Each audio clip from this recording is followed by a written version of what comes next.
doesn't talk. He actually goes out and conducts thought-provoking experiments. Rob Skiba had a great test taking a boat out to Chicago, evincing the lensing effect, but for this video I just wanted to address his home, skyline, and sunset tests.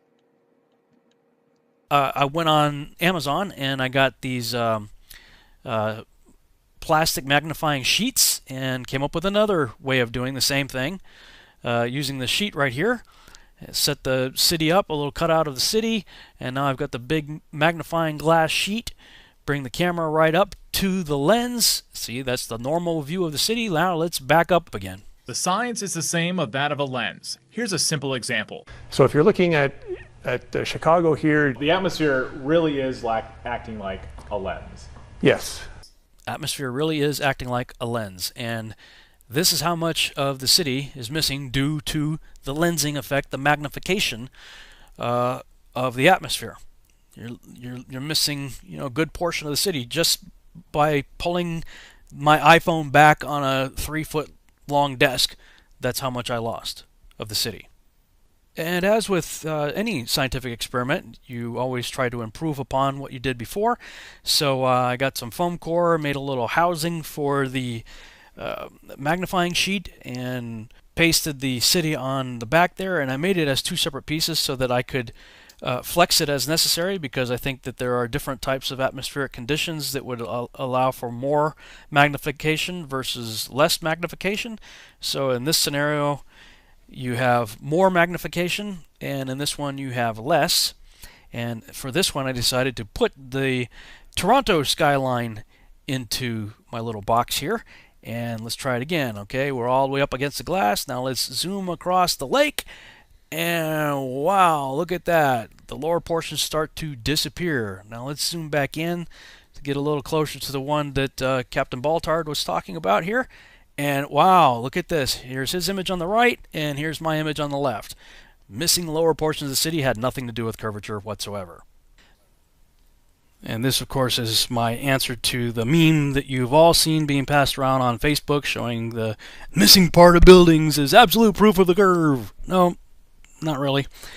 But, okay, here's the part I really wanted to show you guys. I was already in the process of modifying my experiment, so here's what I came up with. I've got my magnifying sheet frame, and I created a little stand to paste the sun on it and keep it the same height over the flat surface of a table, so the sun is always going to be parallel with the surface.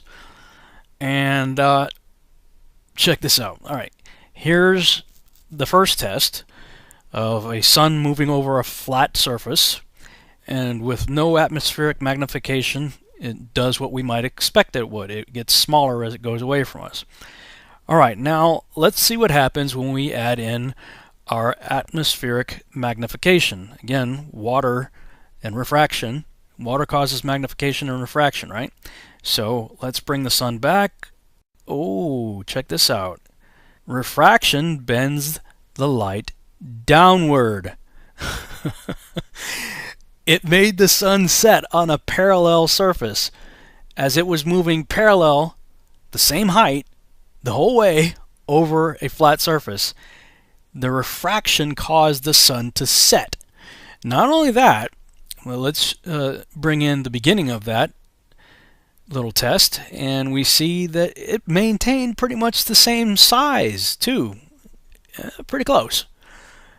And of course that's because as it's moving away, the magnification is still taking place, and so even though the sun's further away than it was in the beginning of the test, the magnification basically preserved the same size, and the refraction made it set. Now, I'm just going to put forward a crazy idea for you to think about. And that is, if Rob Skiba could figure this out, I'm just going to go out on a limb here.